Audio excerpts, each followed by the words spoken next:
Joseph കോസിൻസ്കി സംവിധാനം ചെയ്ത് Brad pit മുഖ്യവേഷത്തിൽ അഭിനയിച്ച F1 എന്ന ചിത്രം ജനപ്രീതിയും നിരൂപക പ്രശംസയും ഒരുപോലെ നേടി തിയേറ്ററുകളിൽ തകർത്തോടുമ്പോൾ ആ സിനിമ കണ്ട് കൊട്ടകകളിൽ നിന്നിറങ്ങുന്ന പല F1 പ്രേമികളുടെയും മനസ്സിലേക്ക് ആദ്യം ഓടിയെത്താൻ സാധ്യതയുള്ള ഒരു കിടിലൻ റേസിന്റെ ഓർമ്മയുണ്ട്. 2006 ചൈനീസ് ഗ്രാൻഡ് പ്രീ. ആ സീസണിലെ 16ാം റേസ് നടന്നത് ചൈനയിലെ ജിയാഡിങ്ങിലുള്ള ഷാങ്ഹായ് ഇന്റർനാഷണൽ സർക്യൂട്ടിൽ വെച്ചാണ്. ഹെർമൻ ടിൽക്കെ എന്ന ജർമ്മൻ സർക്യൂട്ട് ഡിസൈനർ രൂപകൽപ്പന ചെയ്ത ഈ ട്രാക്ക് അതിൻ്റെ കടന്നു കിട്ടാൻ ഏറെ പ്രയാസമുള്ള വളവുകൾക്ക് പ്രസിദ്ധമാണ്. മുകളിലേക്ക് എന്നർത്ഥം വരുന്ന ഷാങ് എന്ന ചൈനീസ് അക്ഷരത്തിൽ നിന്ന് പ്രചോദനം ഉൾക്കൊണ്ടുകൊണ്ട് ഡിസൈൻ ചെയ്യപ്പെട്ടിട്ടുള്ള ഇവിടുത്തെ ലേഔട്ട് റേസിംഗ് കലണ്ടറിലെ ഏറ്റവും ദുഷ്കരമായ റേസുകളിൽ ഒന്നായി ചൈനീസ് ഗ്രാൻഡ് പ്രീയെ മാറ്റി.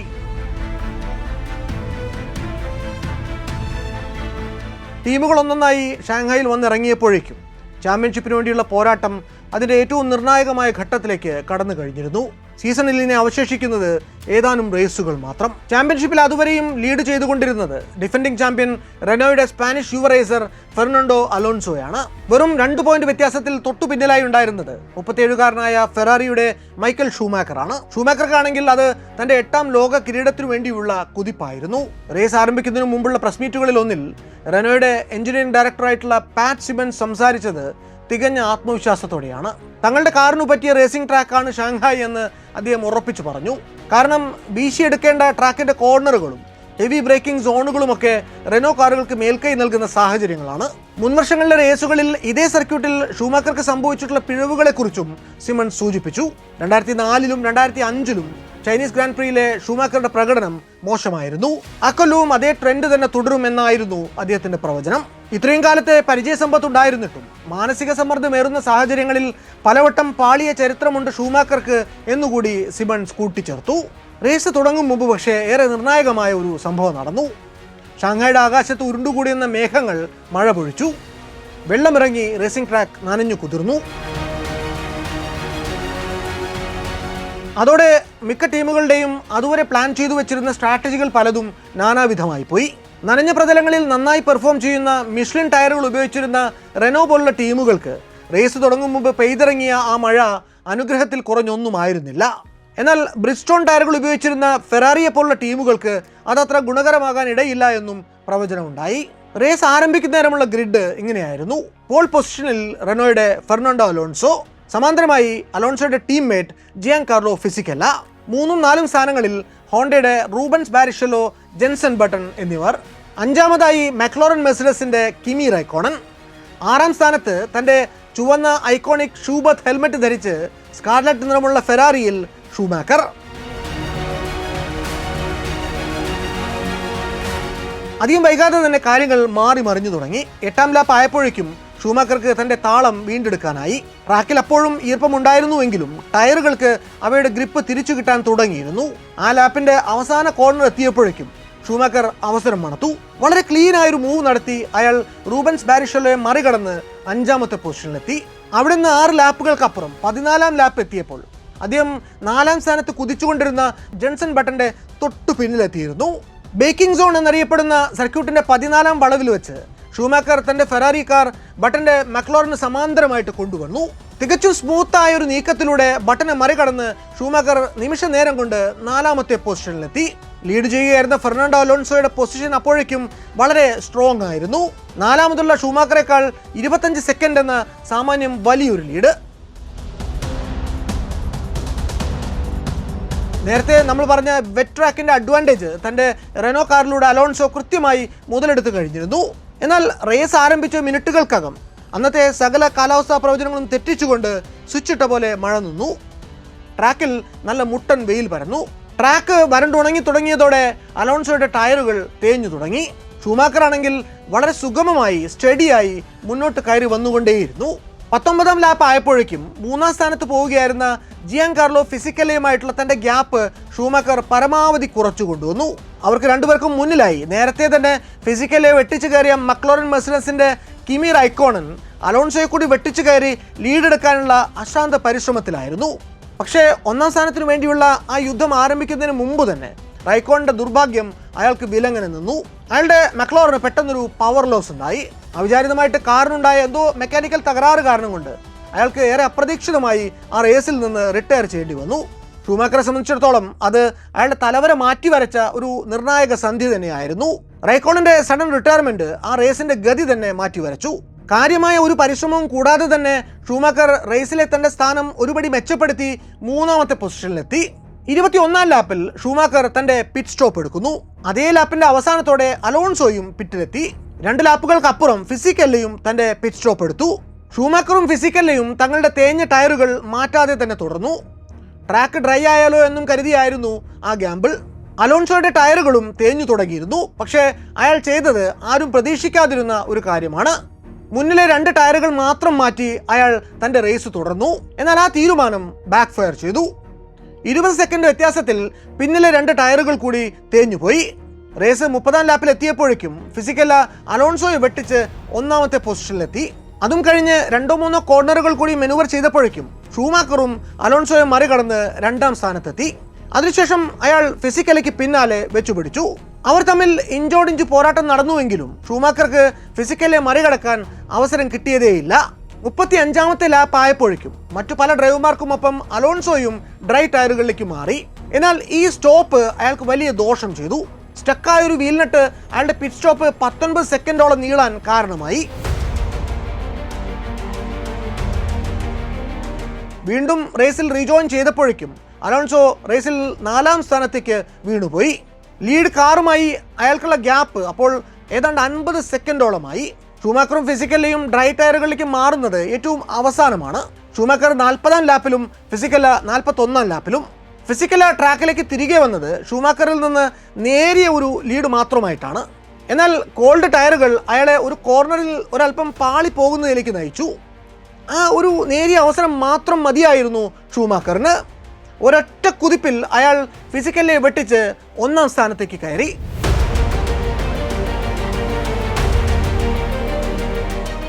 അപ്പോഴേക്കും അലോൺസോയും തൻ്റെ റിഥം വീണ്ടെടുത്ത് കഴിഞ്ഞിരുന്നു. വരണ്ടുണങ്ങി തുടങ്ങിയിരുന്ന ട്രാക്കിൽ അയാൾ ഏറ്റവും വേഗത്തിൽ തന്നെ തൻ്റെ ലാപ്പുകൾ പൂർത്തിയാക്കി. ഷൂമാക്കറിലേക്കുള്ള തൻ്റെ ഗ്യാപ്പ് കുറച്ചു കൊണ്ടുവന്നു. തന്നെ കൊണ്ടാവുന്നതിൻ്റെ പരമാവധി വേഗത്തിൽ കുതിച്ചുപായാൻ അയാൾ ശ്രമിച്ചുവെങ്കിലും അപ്പോഴേക്കും ഏറെ വൈകിപ്പോയിരുന്നു. നിമിഷങ്ങൾക്കുള്ളിൽ തന്നെ തൻ്റെ 91ാം ഗ്രാൻഡ് പ്രീ വിജയത്തിലേക്ക് മൈക്കൽ ഷൂമാക്കർ ഫിനിഷിംഗ് ലൈൻ ഭേദിച്ച് പറന്നിറങ്ങി.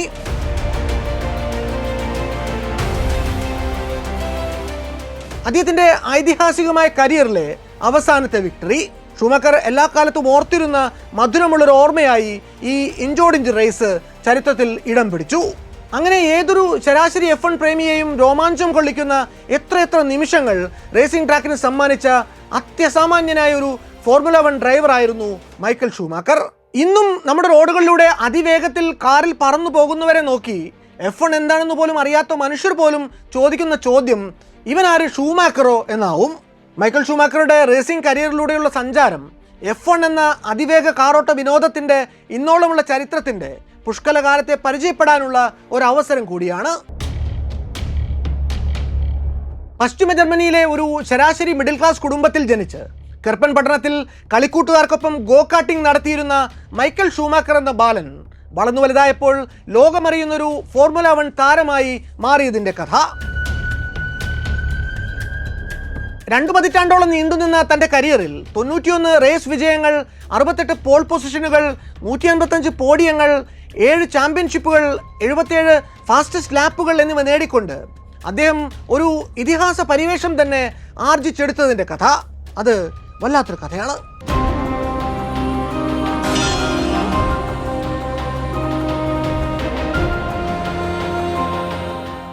1969 ജനുവരി 3-ാം തീയതി പശ്ചിമ ജർമ്മനിയിലെ കൊളോൺ നഗരത്തോട് അതിർത്തി പങ്കിടുന്ന ഹർത്ത് പട്ടണത്തിലെ ഒരു സാധാരണ മിഡിൽ ക്ലാസ് കുടുംബത്തിൽ റോൾഫ് ഷൂമാക്കറുടെയും എലിസബത്തിൻ്റെയും കന്നി സന്താനമായിട്ടാണ് മൈക്കൽ ഷൂമാക്കർ ജനിക്കുന്നത്. മൈക്കലിന് 4 വയസ്സ് മാത്രം പ്രായമുള്ളപ്പോൾ അവൻ്റെ കുടുംബം ഹർത്തിൽ നിന്ന് 7 മൈൽ അകലെയുള്ള കെർപ്പനിലേക്ക് താമസം മാറ്റുന്നു. അവിടെ കൺസ്ട്രക്ഷൻ ബിസിനസ്സിൽ ഏർപ്പെടുന്ന റോൾഫ് പാർട്ട് ടൈമായിട്ട് മേനവിൽ ഒരു കാർട്ടിംഗ് ക്ലബ്ബും നടത്തിയിരുന്നു. വീക്കെൻഡ്സിൽ റോൾഫ് കസ്റ്റമേഴ്സിന് ഗോ കാർട്ടുകൾ വാടകയ്ക്ക് കൊടുക്കുമായിരുന്നു. അവയുടെ സർവീസും ക്ലബിലെ ഗ്യാരേജിൽ റോൾഫ് തന്നെയാണ് നോക്കി നടത്തിയിരുന്നത്. പകരം കസ്റ്റമേഴ്സിൽ നിന്ന് ചെറിയ തുകകൾ റോൾഫിന് അധിക വരുമാനമായി കിട്ടുകയും ചെയ്തിരുന്നു. ഈ ക്ലബിന്റെ റേസിംഗ് പിറ്റിനോട് ചേർന്നുകൊണ്ട് ഒരു ചെറിയ വീടുണ്ടായിരുന്നു. ഷൂമാക്കർ കുടുംബം പലപ്പോഴും അവിടെ ഒന്ന് താമസിക്കുമായിരുന്നു. കുറച്ചു ദിവസം കഴിഞ്ഞപ്പോൾ റോൾഫ് ആ വീടിനെ ഒരു കുഞ്ഞു കഫേയാക്കി നവീകരിച്ച് അതിൻ്റെ നടത്തിപ്പ് ഭാര്യ എലിസബത്തിനെ ഏൽപ്പിക്കുന്നു. അങ്ങനെ കിട്ടിക്കൊണ്ടിരുന്ന ചെറിയ വരുമാനവും ആ കുടുംബത്തിൻ്റെ ചെലവുകൾക്ക് ഉപകരിച്ചു പോന്നു. മൈക്കലിന് 6 വയസ്സുള്ളപ്പോഴാണ് അവന് റാൽഫ് എന്ന പേരിൽ ഒരു കുഞ്ഞനുജൻ ജനിക്കുന്നത്. അപ്പോഴേക്കും ആ കാർട്ടിംഗ് ക്ലബ്ബും ഗാരേജും കഫേയും ഒക്കെ പച്ചപിടിച്ച് കഴിഞ്ഞിരുന്നു. മൈക്കൽ വളർന്നു വലുതാകുമ്പോൾ അവനെ ആ ക്ലബ്ബും ഗാരേജും ഏൽപ്പിക്കാം. റാൽഫ് കഫേ നോക്കി നടത്തട്ടെ. അച്ഛൻ റോൾഫ് അങ്ങനെ പലതും മനസ്സിൽ കണ്ടിരുന്നു. തൻ്റെ മൂത്ത മകൻ മൈക്കൽ ആദ്യമായി റേസിംഗിന്റെ ലോകത്തേക്ക് പിച്ചുവെച്ച് കയറിയതിന് പിന്നിലെ കഥ സ്നേഹിതർക്ക് മുന്നിൽ പൊടിപ്പും തൊങ്ങലും വെച്ച് അവതരിപ്പിക്കാൻ അച്ഛൻ റോൾഫിന് വലിയ താല്പര്യമായിരുന്നു. പറഞ്ഞു അത് മേനേമിലെ ഒരു ലോക്കൽ ലെജൻഡിന്റെ സ്വഭാവം പോലും ആർജിച്ചിട്ടുണ്ട്. ജെയിംസ് ആലൻ എഴുതിയ Michael Schumacher the edge of greatness എന്ന ഷൂമാക്കർ ബയോഗ്രഫിയിലും ഈ ലെജൻഡ് നമുക്ക് കാണാനാകും. ആ കഥ ഇങ്ങനെയാണ്. മൈക്കലിന് 4 വയസ്സ് മാത്രം പ്രായമുള്ളപ്പോൾ പ്രദേശത്തെ ഒരു തടാകത്തിൽ മുങ്ങിക്കിടക്കുന്ന നിലയിൽ അച്ഛൻ റോൾഫിന് ഒരു മോപ്പഡ് കളഞ്ഞു കിട്ടുന്നു. അതിൻ്റെ എഞ്ചിൻ നന്നാക്കിയെടുക്കുന്ന റോൾഫ് അത് മകൻ്റെ പെഡൽ കാട്ടിൽ വെച്ചു പിടിപ്പിക്കുന്നു. ഒരൊറ്റ കുഴപ്പം മാത്രമേ ഉണ്ടായിരുന്നുള്ളൂ. അതിന് ബ്രേക്ക് എന്ന സാധനമേ ഇല്ലായിരുന്നു. അത് ഓടിച്ച് തൻ്റെ മകൻ വല്ല അപകടത്തിലും ചെന്ന് ചാടാതിരിക്കാൻ വേണ്ടി റോൾഫ് ചെയ്യുന്നത് അതിൻ്റെ സൈഡിൽ ഒരു കയറ് കെട്ടി ഈ കാട്ടിനെ ചരൽ നിറഞ്ഞൊരു ഗ്രൗണ്ടിൽ വിട്ട് അതിന് നടുവിൽ നിന്ന് മൈക്കലിനെ കൊണ്ട് വട്ടത്തിൽ അത് ഓടിപ്പിക്കുകയാണ്. അത് വല്ലാത്തൊരു സെറ്റപ്പ് ആയിരുന്നു. കണ്ടാൽ ഒരു അച്ഛൻ മകനെ വണ്ടി ഓടിക്കാൻ പഠിപ്പിക്കുകയാണ് എന്നല്ല തോന്നുക. ഒരു കുതിരക്കാരൻ തൻ്റെ കുതിരയെ മെരുക്കിയെടുക്കുകയാണ് എന്നാണ്. 6-ാം വയസ്സിൽ കുഞ്ഞു മൈക്കൽ കാർട്ടിങ്ങിലെ തൻ്റെ ആദ്യത്തെ ക്ലബ് ചാമ്പ്യൻഷിപ്പ് ജയിക്കുന്നു. മറ്റുള്ള ജർമ്മൻ കുട്ടികളെപ്പോലെ അവനും ഫുട്ബോൾ കളിച്ചും ജൂഡോ പ്രാക്ടീസ് ചെയ്തും ലോക്കൽ ഗോ കാർട്ടിംഗ് മത്സരങ്ങളിൽ പങ്കെടുത്തും തൻ്റെ ബാല്യകാലം ചെലവിട്ടു. കുഞ്ഞായിരിക്കുമ്പോൾ തന്നെ കാർട്ടിങ്ങിൽ മൈക്കൽ അസാധാരണമായ കഴിവ് പ്രകടിപ്പിച്ചു എന്നത് വളരെ വ്യക്തമാണ്.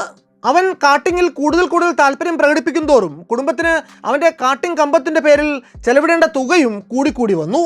അച്ഛൻ്റെ കാർട്ടിംഗ് ട്രാക്കിലോ അല്ലെങ്കിൽ പ്രദേശത്തെ മറ്റേതെങ്കിലും കാർട്ടിംഗ് ടൂർണമെൻറ്റുകളിലോ പങ്കെടുക്കുന്നത് പോലെ അല്ലായിരുന്നു ആ സ്പോർട്ടിനെ പ്രൊഫഷണലായിട്ട് അപ്രോച്ച് ചെയ്യുന്നത്. ഒരു ബേസിക് ലെവലിനപ്പുറം നാഷണൽ ലെവലിൽ മത്സരിക്കാൻ വേണ്ട എക്യുപ്മെൻറ്റ്സ് അവന് വാങ്ങിച്ചു കൊടുക്കാനുള്ള ഫണ്ട് പോലും ഷൂമാക്കർ കുടുംബത്തിന് അന്ന് ഉണ്ടായിരുന്നില്ല. പലപ്പോഴും കടം വാങ്ങിയ കാട്ടുകൾ ഓടിച്ചുകൊണ്ടാണ് മൈക്കൽ മത്സരിച്ചിരുന്നത്. ചില കുടുംബങ്ങൾ തങ്ങളുടെ മക്കളുടെ കാർട്ടിംഗ് കമ്പത്തിൻ്റെ പേരിൽ വർഷത്തിൽ 30,000 പൗണ്ട് വരെ ചെലവിട്ടപ്പോൾ മൈക്കൽ മറ്റ് പ്രൊഫഷണൽ ഡ്രൈവർമാർ ഉപയോഗിച്ച് വലിച്ചെറിയുന്ന പാതി തേഞ്ഞ ടയറുകൾ പെറുക്കിയെടുത്ത് തൻ്റെ കാട്ടിൽ പിടിപ്പിക്കുമായിരുന്നു. കാര്യമായ സപ്പോർട്ട് കിട്ടിയില്ല എങ്കിൽ മൈക്കലിൻ്റെ കാർട്ടിംഗ് കരിയർ പാതി വഴി നിന്നുപോകും എന്ന അവസ്ഥയായി. അങ്ങനെയിരിക്കെ ഒരു ദിവസം ഗോ കാർട്ടിംഗ് ട്രാക്കിൽ അത്ഭുതങ്ങൾ സൃഷ്ടിച്ചുകൊണ്ടിരുന്ന മൈക്കൽ എന്ന പയ്യൻ ജെറാഡ് നോവാക് എന്നൊരാളുടെ ശ്രദ്ധയിൽപ്പെടുന്നു. ശീതയുദ്ധകാലത്തെ ജർമ്മനിയിലെ ഒരു റേസ് കാർ ഡ്രൈവിംഗ് കോച്ചായിരുന്നു നോവാക്. അന്നത്തെ ജർമ്മൻ ഡെമോക്രാറ്റിക് റിപ്പബ്ലിക്കിന്റെ നാഷണൽ ഡ്രൈവിംഗ് കോച്ച്. അന്ന് മൈക്കലിന് വെറും 9 വയസ്സ് മാത്രമാണ് പ്രായം. നമ്മൾ നേരത്തെ പറഞ്ഞ പോലെ ഒരു തട്ടിക്കൂട്ട് കാട്ടിലാണ് അന്ന് അവൻ്റെ അംഗം. 1-2 ലാപ്പ് ഓടിക്കുന്നത് കണ്ടപ്പോൾ തന്നെ മൈക്കലിന്റെ പ്രകടനം നോവാക്കിനെ അതിശയിപ്പിച്ചു. അപ്പോൾ തന്നെ അയാൾ അവൻ്റെ അച്ഛനമ്മമാർ റോൾഫിനോടും എലിസബത്തിനോടും അവരുടെ മകന്റെ അസാമാന്യ പ്രതിഭയെക്കുറിച്ച് സംസാരിച്ചു. ഇത് അധികകാലം മുന്നോട്ട് കൊണ്ടുപോകാനുള്ള പാങ്ങ് തങ്ങൾക്കില്ല എന്ന സത്യം അവർ അയാളെ ബോധിപ്പിക്കുകയും ചെയ്തു. ഈ ഘട്ടത്തിലാണ് നോവാക്കിന്റെ ഇടപെടൽ ഉണ്ടാവുന്നത്. നോവാക്ക് ഇടപെട്ട് മൈക്കലിന് നല്ലൊരു പ്രൊഫഷണൽ കാർട്ട് തന്നെ വാങ്ങി നൽകി. തൻ്റെ കഴിവുകൾ പ്രകടിപ്പിക്കാൻ പറ്റിയൊരു മെഷീൻ ഒടുവിൽ അവന് കിട്ടി. പക്ഷെ തുടക്കത്തിൽ നോവാക്കിനെ അലട്ടുന്ന ഒന്ന് മൈക്കലിന്റെ പ്രകൃതത്തിൽ ഉണ്ടായിരുന്നു. ആദ്യമൊന്നും അവൻ തൻ്റെ കാട്ടുകളെ വേണ്ടത്ര ശ്രദ്ധയോടെ പരിചരിച്ചിരുന്നില്ല.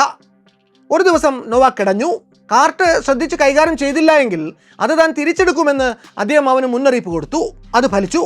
അന്നു മുതൽക്ക് മൈക്കൽ കാർട്ട് മുതൽ F1 കാർ വരെ പിന്നീട് കൈകാര്യം ചെയ്യാൻ ഇടവന്നിട്ടുള്ള എല്ലാ മെഷീനുകളുടെയും ഏറ്റവും ചെറിയ ഡീറ്റെയിലിൽ പോലും ശ്രദ്ധിച്ച് അവ അർഹിക്കുന്ന ഗൗരവത്തോടെ മാത്രമേ കൈകാര്യം ചെയ്തിട്ടുള്ളൂ. ഒരു ദിവസം ഉച്ചയ്ക്ക് മൈക്കൽ ഗൈഡോ എന്നു പേരുള്ള ഒരു കുട്ടിയുമൊത്ത് ഗോ കാർട്ടിൽ മത്സരിക്കുകയായിരുന്നു മൈക്കൽ. ഗൈഡോയുടെ കാട്ടും റേസിംഗ് ഗിയറും എല്ലാം മൈക്കലിൻ്റെതിനേക്കാൾ എത്രയോ മികച്ചതായിരുന്നു. എന്നിട്ടും മൈക്കൽ ഏറെ അനായാസമായി അവനെ എല്ലാ ലാപ്പിലും പിന്നിലാക്കി മുന്നേറിക്കൊണ്ടിരുന്നു. ആ കാർട്ടിംഗ് ട്രാക്കിന്റെ അരികത്ത് നിന്ന് അവർ രണ്ടുപേരെയും സാഗൂതം നിരീക്ഷിച്ചു കൊണ്ടിരുന്ന മറ്റൊരാളുണ്ടായിരുന്നു. ഗൈഡോയുടെ അച്ഛൻ യൂർഗൻ ഡിൽക്ക്. കാർട്ടിങ്ങിൽ തൽപരനായ ഒരു ബിസിനസ്സുകാരനായിരുന്നു അയാൾ. പ്രതിഭാശാലികളായിട്ടുള്ള എത്രയോ യുവ ഡ്രൈവർമാരെ അദ്ദേഹം മുമ്പ് കണ്ടിട്ടുണ്ടായിരുന്നു. പക്ഷേ ഈ പയ്യനെ പോലെ ഒരു പ്രതിഭയെ അടുത്തെങ്ങും കണ്ടിട്ടേയില്ല എന്ന് അദ്ദേഹത്തിന് മനസ്സു പറഞ്ഞു. റേസ് കഴിഞ്ഞ പാടെ അദ്ദേഹം മൈക്കലിന്റെ അച്ഛനമ്മമാരെ ചെന്ന് കണ്ടു. അവർ അദ്ദേഹത്തോടും കാര്യങ്ങളുടെ കിടപ്പുവശം പറഞ്ഞു. മൈക്കലിനെ ഒരു പരിധിയിൽ കൂടുതൽ പ്രോത്സാഹിപ്പിക്കാൻ വേണ്ട പണം കുടുംബത്തില്ല, താൻ സഹായിക്കാം എന്നായി ഡിൽക്ക്. നേരത്തൊരു പുഞ്ചിരിയോടെ തമാശ എന്ന മട്ടിലാണ് അദ്ദേഹം തൻ്റെ ഓഫർ മൈക്കലിന് മുന്നിൽ വെച്ചത്. നീ പോയി റേസ് ചെയ്തോ, അതിനുവേണ്ട പണമൊക്കെ ഞാൻ തരാം, പക്ഷെ കിട്ടുന്ന ട്രോഫികളെല്ലാം എനിക്ക് തരണം എന്നായിരുന്നു അന്ന് ഡിൽക്ക് പറഞ്ഞത്. കേട്ട പാതി കേൾക്കാത്ത പാതി മൈക്കൽ തലകുലുക്കി സമ്മതം അറിയിച്ചു. ഈ ഡിൽക്കിന്റെ പിന്തുണയോടെയാണ് മൈക്കൽ ഷൂമാക്കർ 1983 തന്റെ 14-ാം വയസ്സിൽ ആദ്യമായി വേൾഡ് ജൂനിയർ കാർട്ടിംഗ് ചാമ്പ്യൻഷിപ്പിൽ പങ്കെടുക്കുന്നത്. അടുത്ത വർഷം ജർമ്മൻ ചാമ്പ്യൻഷിപ്പ് ട്രോഫി നേടിയപ്പോൾ അവൻ ഡിൽക്കിന് കൊടുത്തിരുന്ന വാക്ക് കൃത്യമായി പാലിച്ചു. ട്രോഫി അദ്ദേഹത്തെ കൊണ്ടുവന്ന് ഏൽപ്പിച്ചു. ഡിൽക്ക് മൈക്കലിനെ സഹായിച്ചത് സാമ്പത്തികമായി മാത്രമായിരുന്നില്ല. ഒരു റേസറെ സംബന്ധിച്ചിടത്തോളം ഫിസിക്കൽ ഫിറ്റ്നസും പ്രധാനമാണ് എന്ന് അദ്ദേഹം അവനെ ബോധ്യപ്പെടുത്തി. അവനെ പരിശീലിപ്പിക്കാൻ വേണ്ടി മാത്രമായി ഒരു മുൻ ഫുട്ബോൾ താരത്തെ അദ്ദേഹം ഹയർ ചെയ്തു. അന്നു മുതൽക്ക് ഫിറ്റ്നസ് നിലനിർത്തുന്ന കാര്യത്തിലും മൈക്കൽ കൃത്യമായ ശ്രദ്ധ തന്നെ പുലർത്തി. സ്കൂൾ കഴിഞ്ഞ് കിട്ടുന്ന ഒഴിവു സമയങ്ങളിൽ മൈക്കൽ BMW, ഫോക്സ്വാഗൻ കാറുകൾ സർവീസ് ചെയ്യുന്നൊരു ഗ്യാരേജിൽ ജോലിക്ക് പോകാൻ തുടങ്ങി. വിലി ബെർഗ്മൈസ്റ്റർ എന്നൊരാളായിരുന്നു അതിൻ്റെ ഉടമ. മൈക്കലിനെ ആദ്യം കണ്ടപ്പോൾ തന്നെ അയാൾക്ക് ഇഷ്ടപ്പെട്ടു. അവർക്കിടയിൽ പിന്നീട് ഏറെ നാൾ നീണ്ടു നിൽക്കുന്ന ഒരു സൗഹൃദവും ഉടലെടുത്തു. ഈ ബെർഗ്മൈസ്റ്റർ ആണ് മൈക്കലിനെ കാർ എഞ്ചിനുകൾ എങ്ങനെ പ്രവർത്തിക്കുന്നു എന്ന് പറഞ്ഞു മനസ്സിലാക്കുന്നത്. അദ്ദേഹത്തിൻ്റെ ഗ്യാരേജിൽ മൈക്കൽ കാർ എഞ്ചിനുകൾ പൊളിച്ചടുക്കാനും കേടുതീർത്ത് തിരികെ അസംബിൾ ചെയ്യാനും ഒക്കെ പഠിക്കുന്നുണ്ട്. പല പല കാറുകളുടെ എഞ്ചിനുകൾ ഇങ്ങനെ പണിഞ്ഞ് നല്ലൊരു മെക്കാനിക്കായിട്ട് മൈക്കൽ മാറുന്നു. ഈ പരിശീലനമാണ് അവനെ റേസിങ്ങിനെ ഒരു മെക്കാനിക്കൽ പോയിന്റ് ഓഫ് വ്യൂവിൽ കൂടി നന്നായി മനസ്സിലാക്കാൻ സഹായിക്കുന്നത്.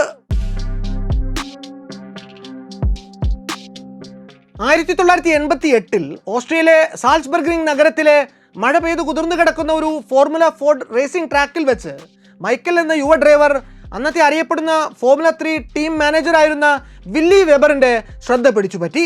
ആ സ്ലിക്ക് ട്രാക്കിൽ 7ാമതായിട്ട് റേസ് ആരംഭിക്കുന്ന ഷൂമാക്കർ തികഞ്ഞ കൈയടക്കത്തോടെയാണ് കാർ ഓടിച്ചത്. മുന്നിൽ പോയിക്കൊണ്ടിരുന്ന കാറുകളെ ഒന്നൊന്നായി വെട്ടിച്ച് അദ്ദേഹം 1ാം സ്ഥാനത്തേക്ക് കയറി. ഷൂമാക്കറുടെ സ്പീഡ് മാത്രമല്ല, ട്രാക്കിലെ ദുഷ്കരമായ വളവുകൾ കൈകാര്യം ചെയ്യുമ്പോൾ അദ്ദേഹം കാണിച്ച ശാന്തതയും പ്രിസിഷനും എല്ലാം വെബറിനെ അതിശയിപ്പിച്ചു. പാഡോക്കിൽ ഇരുന്നു കൊണ്ട് ആ റേസ് കാണുമ്പോൾ വെബർ മനസ്സിൽ പറഞ്ഞു, ഇവൻ F1 എത്തേണ്ടവനാണ്, ഒരു സംശയവും വേണ്ട. സ്റ്റുട്ട്ഗാർട്ടിൽ പണ്ട് റെസ്റ്റോറൻറ്റും പബ്ബും ഒക്കെ നടത്തിയിരുന്ന വെബർ 1983 എഞ്ചിനീയർ ക്ലോസ് ട്രെല്ലയുമായി ചേർന്നുകൊണ്ട് വെബർ ട്രെല്ല സ്റ്റുട്ട്ഗാർട്ട് അഥവാ WTS എന്ന പേരിലൊരു ഫോർമുല 3 ടീം തന്നെ തുടങ്ങിയിരുന്നു. സാൽസ്ബർഗിങ്ങിലെ ഷൂമാക്കറിന്റെ പ്രകടനം കണ്ട് അത്ഭുതപ്പെട്ടു പോകുന്ന വെബർ അദ്ദേഹത്തിന് ഹോക്കൻഹൈമിൽ ഫോർമുല കോനിക് കാറിൽ ഒരു F3 ട്രയൽസിനുള്ള അവസരം വാഗ്ദാനം ചെയ്യുന്നു. ആ ടെസ്റ്റ് ഡ്രൈവിന്റെ തുടക്കത്തിൽ ഷൂമാക്കർ തന്റെ പതിവ് ബ്രില്യൻസ് പുറത്തെടുത്തുവെങ്കിലും 1-2 ലാപ്പ് കഴിഞ്ഞപ്പോഴേക്കും അമിതാവേശം കാരണം അദ്ദേഹത്തിന്റെ കാറ് ആക്സിലേറ്റ് ചെയ്യുന്നതിനിടയ്ക്ക് ട്രാക്കിന് പുറത്തു പോകുന്നു. തിരിച്ച് നിരാശനായി പിച്ചിലേക്ക് മടങ്ങി വരുന്ന മൈക്കൽ അവനവനോട് തന്നെയുള്ള അരിശം അടക്കാനാവാതെ അപ്പോൾ പറയുന്നത്, എല്ലാം കഴിഞ്ഞു, ടെസ്റ്റ് ഇവിടെ തീർന്നു എന്നാണ്. പക്ഷേ അത്ര തിടുക്കത്തിൽ തൻ്റെ പരീക്ഷണം അവസാനിപ്പിക്കാനുള്ള മൂഡിലല്ലായിരുന്നു വെബർ. ഇല്ല, ഒന്നും അവസാനിച്ചിട്ടില്ല, നമ്മൾ തുടങ്ങുന്നതേ ഉള്ളൂ, ഇനി നീ പോയി ചെയ്യേണ്ട പണി ചെയ്യാൻ നോക്ക് എന്നായിരുന്നു ഷൂമാക്കറിന്റെ ആത്മകഥത്തോടുള്ള വെബറിന്റെ പ്രതികരണം. വണ്ടി ട്രാക്കിൽ നിന്ന് പാളി പുറത്തുപോയ ആ നിമിഷത്തിന് ശേഷം വെബറിനെ ആകർഷിച്ചത് അവിടെ ഷൂമാക്കർ കാണിച്ച സത്യസന്ധതയാണ്.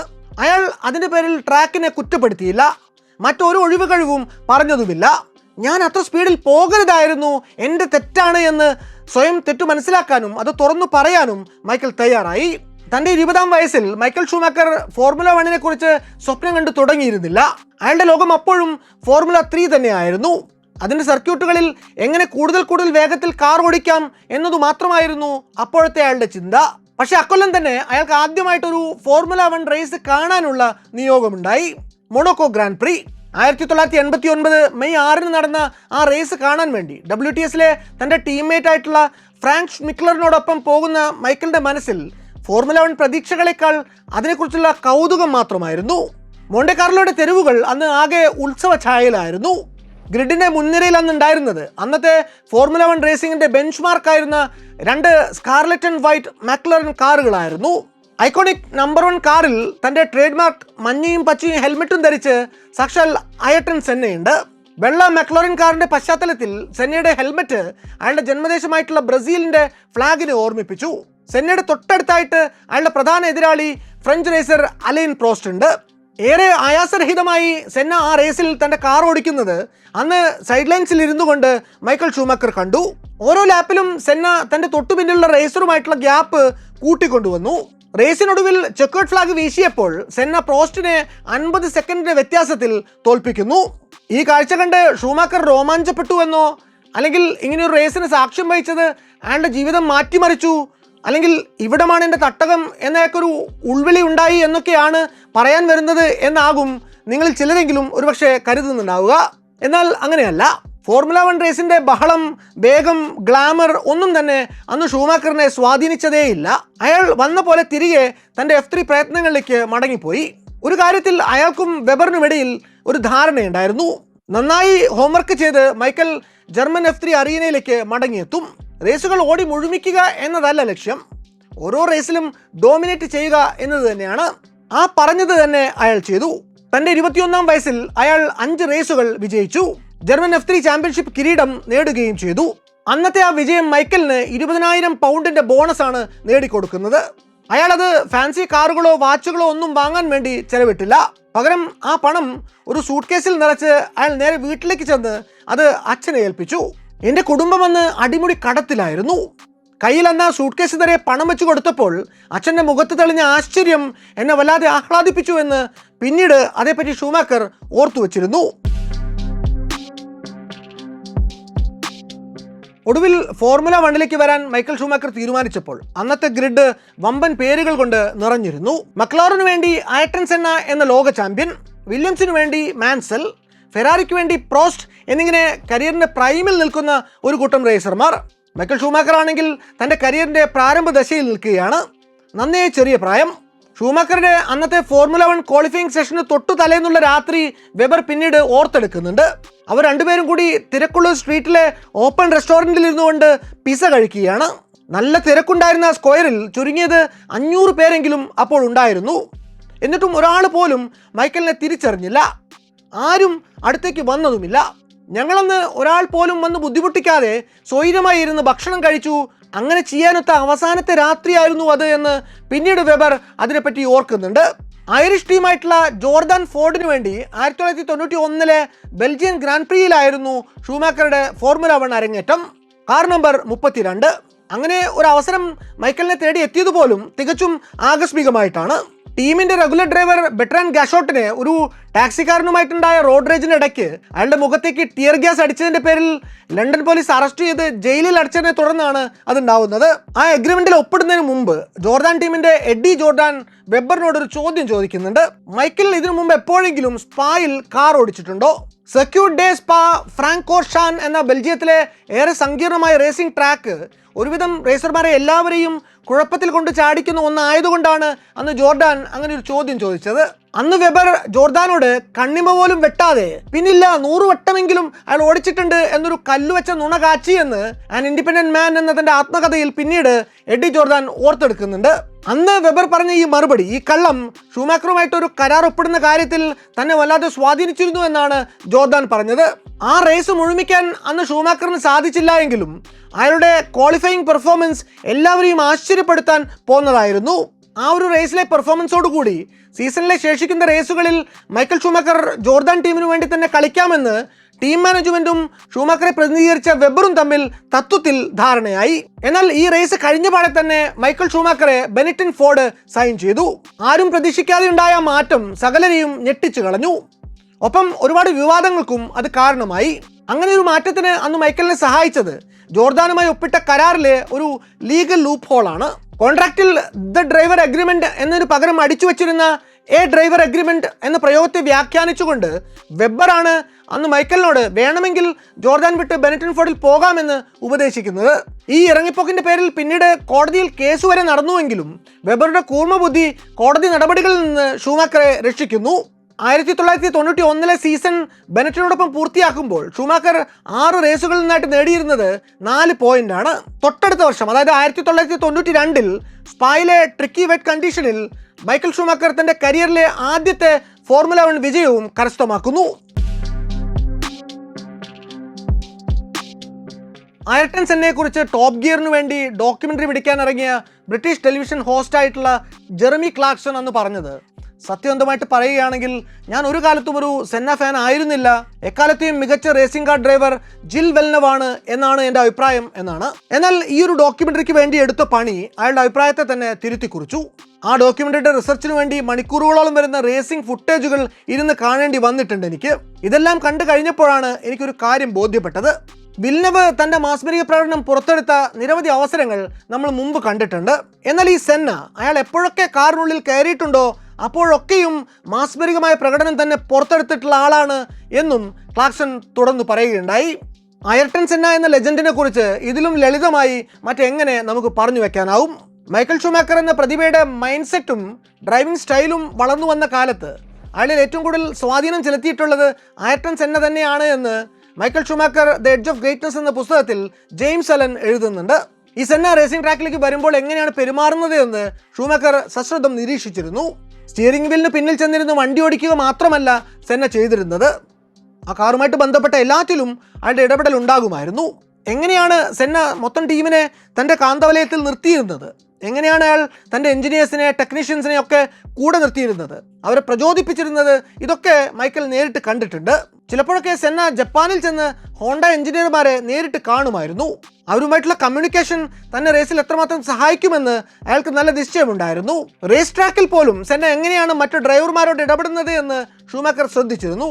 പ്രത്യേകിച്ച് ലീഡിംഗ് പൊസിഷനിൽ പോകുന്നവരോട് ഒരു ലാപ്പ് പിന്നിൽ നിന്നിരുന്ന ബാക്ക് മാർക്കേഴ്സിനോട് പോലും തികഞ്ഞ ബഹുമാനത്തോടെ മാത്രമേ സെന്ന എന്നും ഇടപെട്ടിരുന്നുള്ളൂ എന്നത് ശ്രദ്ധേയമായിരുന്നു. റേസിനിടെ കാര്യമായ എതിർപ്പ് കൂടാതെ തന്നെ പാസ് ചെയ്യാൻ ഇവർ അനുവദിച്ചാൽ ഉണ്ടാകുന്ന ഗുണം അദ്ദേഹത്തിന് നേരത്തെ അറിയാമായിരുന്നു. ഇതെല്ലാം ഷൂമാക്കർ ശ്രദ്ധയോടെ നിരീക്ഷിച്ചിരുന്നു. സെന്നയുടെ രീതികളെല്ലാം ഗവേഷണ ബുദ്ധിയ പഠിക്കാൻ അയാൾ ശ്രമിച്ചിരുന്നു. ജയത്തിനും തോൽവിക്കുമിടയിലെ ദൂരം എത്ര ചെറുതാണ്, അതിലേക്ക് നയിക്കുന്ന തീരെ ചെറിയ ഘടകങ്ങൾ, അഡ്വാൻറ്റേജുകൾ എന്തൊക്കെയാണ് എന്ന് മൈക്കലിന് നല്ല നിശ്ചയമുണ്ടായിരുന്നു. 1992 ആയപ്പോഴേക്കും സെന്നയുടെ ബുക്സിൽ ഷൂമാക്കറുടെ സ്ഥാനം ഗ്രിഡിൽ ഇടം പിടിച്ച പുതിയ ടാലന്റ് എന്നതിൽ നിന്ന് ഒന്നാം സ്ഥാനത്തേക്കുള്ള മത്സരങ്ങളിലെ പ്രധാന എതിരാളികളിൽ ഒരാൾ എന്നതിലേക്ക് മാറിയിരുന്നു. സെന്നയുടെ ഹോം റേസ് ആയിട്ടുള്ള ബ്രസീൽ ഗ്രാൻഡ് പ്രിയിൽ അതിൻ്റെ ലക്ഷണങ്ങൾ സുവ്യക്തമായിരുന്നു. റേസിനിടയ്ക്ക് സെന്നയുടെ കാറിന് ഒരു ഇലക്ട്രിക്കൽ ഇഷ്യൂ വരുന്നു. അതിൻ്റെ വേഗം കുറയാൻ തുടങ്ങി.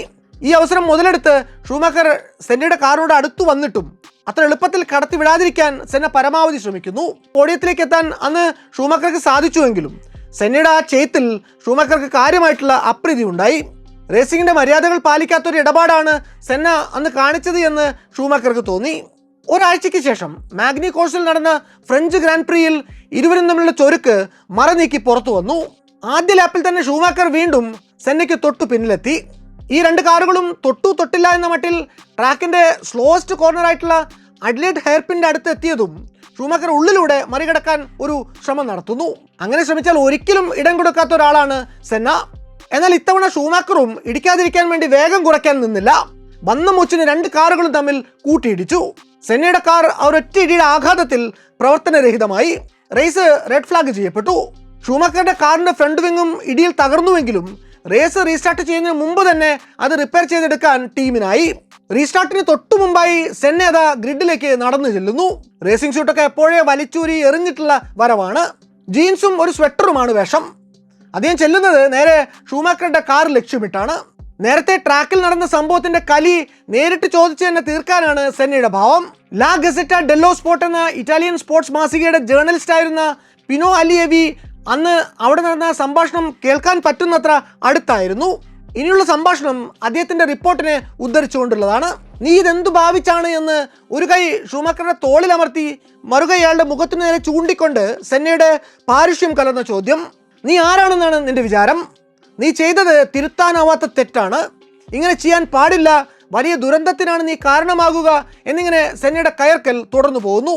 മറ്റു ഡ്രൈവർമാരും ടീമംഗങ്ങളും ഒഫീഷ്യലുകളും മീഡിയയും ഒക്കെ കേട്ടു നിൽക്കുമ്പോൾ അവിടെ വെച്ച് സെന്ന ഷൂമാക്കറെ തലങ്ങും വിലങ്ങും ശകാരിച്ചുവെങ്കിലും ഒരക്ഷരം മറുത്തു പറയാതെ അയാൾ അന്നത് കേട്ടുകൊണ്ടിരിക്കുക മാത്രം ചെയ്തു.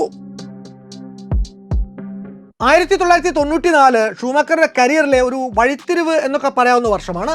ബ്രസീലിയൻ പസഫിക് ഗ്രാൻഡ് പ്രീകൾ ജയിച്ച് വളരെ ആധികാരികമായി തന്നെയാണ് അദ്ദേഹം ആ സീസൺ തുടങ്ങുന്നത്. രണ്ടാമത്തെ റേസ് കഴിയുമ്പോഴേക്കും തന്നെ അദ്ദേഹം അയർട്ടൺ സെന്നയുമായി 20 പോയിന്റിന്റെ ലീഡ് ഉണ്ടാക്കി കഴിഞ്ഞിരുന്നു. അസാമാന്യമായിട്ടുള്ള വേഗം, നിരന്തരമായ പരിശ്രമം, ഇത് രണ്ടും മാത്രമായിരുന്നില്ല ഷൂമാക്കറുടെ വിജയങ്ങളുടെ രഹസ്യം. ജയിക്കാൻ വേണ്ടി വേണമെങ്കിൽ ഒരിത്തിരി കടന്ന കൈകൾക്ക് മുതിരാനും അയാൾ മടിച്ചിരുന്നില്ല. ചില സാഹചര്യങ്ങളിൽ ധാർമ്മികമായി ഗ്രേ ഏരിയയിലേക്ക് പ്രവേശിക്കുന്നതും അദ്ദേഹത്തിന് പ്രശ്നമേ അല്ലായിരുന്നു. എന്നാൽ ഇവിടുത്തെ ചർച്ചാ വിഷയം ഷൂമാക്കറുടെ അഗ്രഷൻ മാത്രമായിരുന്നില്ല. അണിയറയിൽ ബെനറ്റിന്റെ കാറിനെ കുറിച്ചുള്ള ചർച്ചകളും സജീവമായി. റോറി ബൈൻ ഡിസൈൻ ചെയ്ത് റോസ് ബ്രൗൺ എന്ന ടെക്നിക്കൽ ചീഫ് മാനേജ് ചെയ്തുകൊണ്ടിരുന്ന B194 എന്ന ബെനറ്റൺ റേസ് കാറിന് വേഗത്തിന്റെ കാര്യത്തിലായാലും കൃത്യതയുടെ കാര്യത്തിലായാലും ട്രാക്കിലെ മറ്റു കാറുകളെയൊക്കെയും കവച്ചു വെക്കാൻ കഴിഞ്ഞിരുന്നു. ആ വ്യത്യാസം ഏറെ പ്രകടമായിരുന്നു. ഇതിന്റെ പേരിൽ മറ്റു ടീമുകൾ FIAയുടെ അടുത്ത് പരാതിയുമായിട്ട് ചെല്ലാനും മാത്രം പ്രകടമായിരുന്നു. എന്തായാലും ബെനറ്റിന് നേരെ ഒടുവിൽ ഒരു FIA അന്വേഷണം നടക്കുന്നു.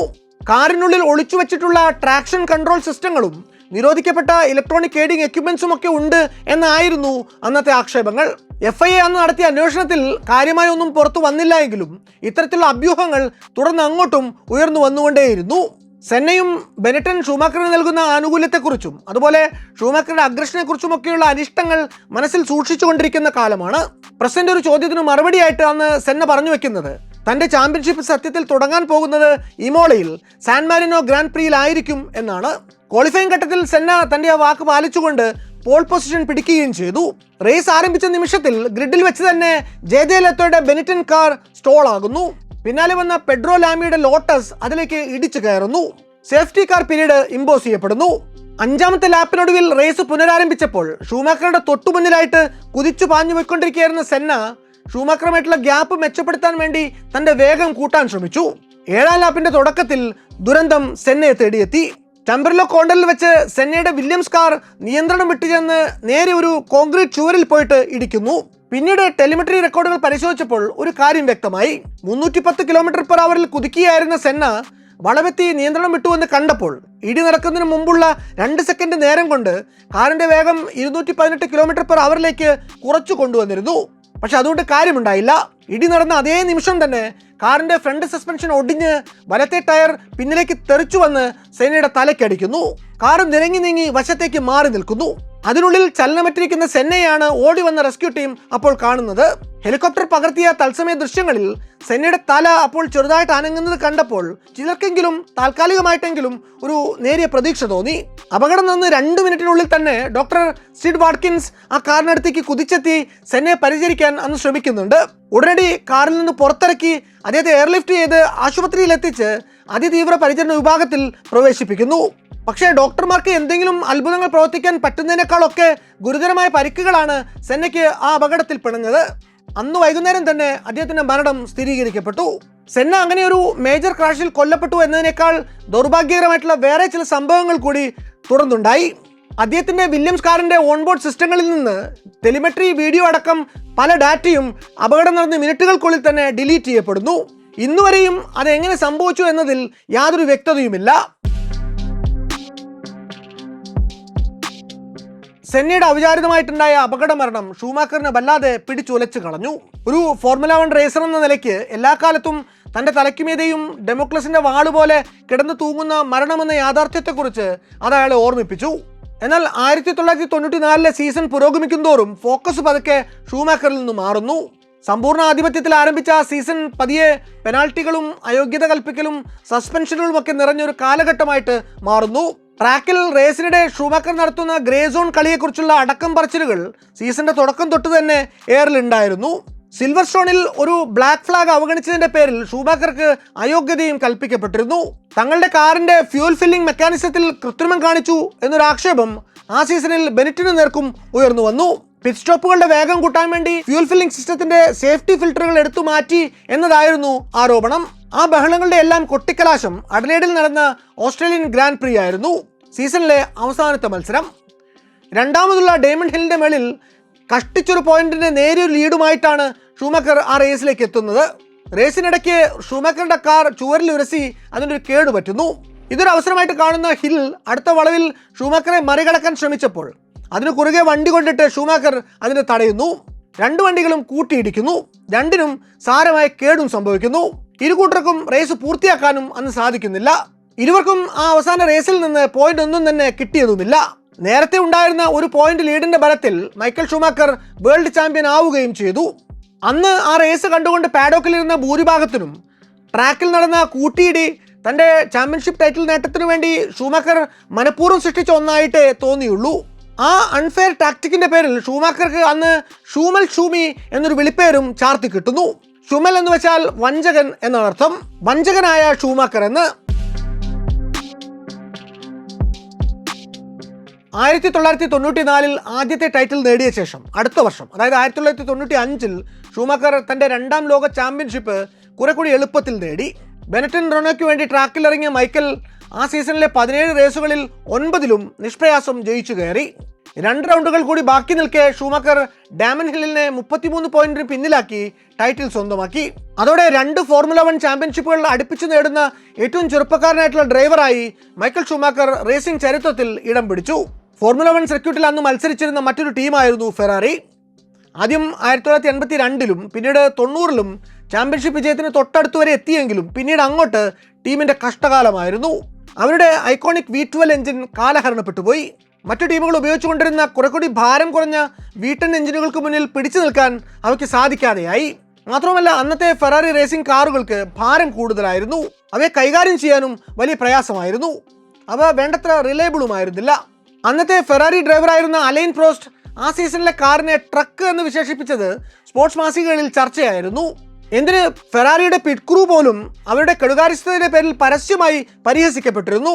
അന്ന് stand outside A Ferrari and you wonder why they don't win every race, stand inside and you wonder how they manage to win any at all എന്നൊരു പറച്ചിൽ തന്നെ ഉണ്ടായിരുന്നു. അതായത് പുറത്തുനിന്ന് നോക്കുമ്പോൾ ഫെറാറി എല്ലാ റേസും ജയിക്കാത്തത് എന്തുകൊണ്ടാണ് എന്ന് നമുക്ക് തോന്നും. ടീമിനകത്ത് കയറിയാൽ ഫെറാറി ഏതെങ്കിലുമൊക്കെ റേസിൽ ജയിച്ചു പോകുന്നത് എങ്ങനെയെന്ന് നമുക്ക് തോന്നും എന്ന്. എന്നാൽ 1995 അവസാനത്തോടെ ഫെറാറി ഈ പ്രതിബന്ധങ്ങളെല്ലാം മറികടന്നുകൊണ്ട് വീണ്ടും മറ്റുള്ള കാറുകളോട് മുട്ടി നിൽക്കാനുള്ള പ്രാപ്തി നേടി. അന്നത്തെ ലീഡിംഗ് ടീംസ് ആയിട്ടുള്ള ബെനറ്റിനെയും വില്യംസിനെയും വെച്ച് നോക്കുമ്പോൾ ഫെറാറി ഒരു വീക്ക് ടീം എന്ന് തന്നെയാണ് അന്ന് കണക്കാക്കപ്പെട്ടിരുന്നത്. 1996-ൽ മൈക്കൽ ഷൂമാക്കറിൽ നിന്ന് ഈ ഫെറാറിയിൽ ജോയിൻ ചെയ്യുക എന്ന സുധീരമായിട്ടുള്ള തീരുമാനമുണ്ടായി. 1979 തൊട്ട് ടീം ഒരു ഡ്രൈവേഴ്സ് ചാമ്പ്യൻഷിപ്പ് പോലും ലിഫ്റ്റ് ചെയ്തിട്ടില്ല. 83 തൊട്ട് ഇങ്ങോട്ട് അവർക്കൊരു കൺസ്ട്രക്ടേഴ്സ് ടൈറ്റിലും കിട്ടിയിട്ടില്ല. 2 കൊല്ലത്തേക്ക് $60 മില്യൺ അന്ന് ഫെറാറി ഷൂമാക്കറെ സൈൻ ചെയ്യുന്നത്. ബെനറ്റിനുമായിട്ടുള്ള കോൺട്രാക്ട് അവസാനിക്കുന്നതിന് 1 വർഷം മുന്നേ ആയിരുന്നു ആ കൂടുമാറ്റം. 1994-ലുണ്ടായ വിവാദങ്ങളും ബെനറ്റൺ മാനേജ്മെന്റുമായി ഉടലെടുത്ത വിശ്വാസക്കുറവുമാണ് അങ്ങനെ ഒരു തീരുമാനത്തിലേക്ക് തന്നെ നയിച്ചത് എന്ന് ഷൂമാക്കർ പിന്നീട് വിശദീകരിക്കുന്നുണ്ട്. എന്തായാലും ഫെറാറിയിൽ വന്ന ശേഷമുള്ള ആദ്യത്തെ വർഷം ഷൂമാക്കറെ സംബന്ധിച്ചിടത്തോളം ഒരു ബോളിവുഡ് മസാല സിനിമയിൽ കുറഞ്ഞൊന്നുമായിരുന്നില്ല. ട്രാക്കിലിറങ്ങിയാൽ ഉടനെ കേടാവുന്ന കാറുകൾ, തലയും പാലുമില്ലാത്ത പിറ്റ് സ്റ്റോപ്പുകൾ തുടങ്ങി അന്നത്തെ ടാബ്ലോയിഡ് പത്രങ്ങൾക്ക് നിത്യേന ചർച്ച ചെയ്യാൻ വേണ്ടതൊക്കെയും ഷൂമാക്കറും സംഘവും നൽകി. ഫെറാറിയിൽ ചേർന്ന 1 വർഷത്തിനുള്ളിൽ തന്നെ ഷൂമാക്കർ ബെനറ്റൺ കാറുകളുടെ നട്ടെല്ലായിരുന്ന റോറി ബൈൻ, റോസ് ബ്രോൺ എന്നീ എക്സ്പെർട്ടുകളെ അവിടെ നിന്ന് ഫെറാറിയിൽ എത്തിച്ചു. 97-ലെ സീസൺ ഫെറാറിക്കും ഷൂമാക്കർക്കും പുത്തൻ പ്രതീക്ഷകൾ പകർന്നുകൊടുത്ത ഒന്നായിരുന്നു. വർഷങ്ങൾ നീണ്ട പ്രയത്നത്തിനൊടുവിൽ ടീം വീണ്ടും ടൈറ്റിൽ നേട്ടത്തിന്റെ തൊട്ടടുത്തു വരെ എത്തി. ആ സീസണിലെ അവസാനത്തെ റേസായ ദക്ഷിണ സ്പെയിനിലെ ജെറസിൽ വെച്ച് നടക്കാനിരുന്ന യൂറോപ്യൻ ഗ്രാൻഡ് പ്രീ വരെയും അത് സംബന്ധിച്ച സസ്പെൻസ് നീണ്ടുപോകുന്നു. ആ റേസിലേക്ക് ഷൂമാക്കർ എത്തുന്നത് തൊട്ടു പിന്നിലുള്ള ജാക്വസ് വില്യനുവുമായിട്ട് ഒരേ ഒരു പോയിന്റിന്റെ നേരിയ ലീഡുമായിട്ടാണ്. ആ റേസിൽ വില്യനുവായിരുന്നു പോൾ പൊസിഷനിൽ. തൊട്ടപ്പുറത്ത് തന്നെ മുൻനിരയിൽ ഷൂമാക്കറും ഉണ്ടായിരുന്നു. കൂട്ടത്തിൽ മികച്ച തുടക്കം കിട്ടിയത് ഷൂമാക്കർക്കാണ്. ആദ്യത്തെ കോർണർ എത്തിയപ്പോഴേക്കും അയാൾ ഒന്നാമതെത്തി. പിന്നീട് അങ്ങോട്ട് ആദ്യത്തെ 47 ലാപ്പിൽ 40-ലും ഷൂമാക്കർ തന്നെയായിരുന്നു ലീഡിംഗ് പൊസിഷനിൽ. 48-ാം ലാപ്പിൽ ഡ്രൈസാക്ക് കോർണറിൽ വെച്ച് അകത്തുകൂടി വെട്ടിച്ചു കയറാൻ ഒരു ശ്രമം വില്യനുവിൽ നിന്നുണ്ടായി. ഷൂമാക്കറേക്കാൾ വൈകി മാത്രം ബ്രേക്ക് ചെയ്ത വില്യനു ഇൻസൈഡ് ലൈനിൽ ഷൂമാക്കറേക്കാൾ മുന്നിലായിരുന്നു. തന്നെ വില്യനു വെട്ടിക്കാൻ പോകുന്നു എന്ന് കണ്ട ഷൂമാക്കർ കാർ ഉള്ളിലേക്കെടുത്ത് അയാളെ ബ്ലോക്ക് ചെയ്യുന്നു. അതിനുള്ള ശ്രമത്തിനിടയ്ക്ക് ഷൂമാക്കറുടെ ഫെറാറിയുടെ വലത്തെ മുൻചക്രം വില്യനുവിന്റെ വില്യംസിന്റെ ഇടത്തെ സൈഡ് പോഡിൽ തട്ടുന്നു. വില്യനുവിന്റെ കാറിന് തകരാറ് പറ്റിയെങ്കിലും റേസ് മുഴുമിക്കാൻ അദ്ദേഹത്തെ കൊണ്ടാവുന്നു.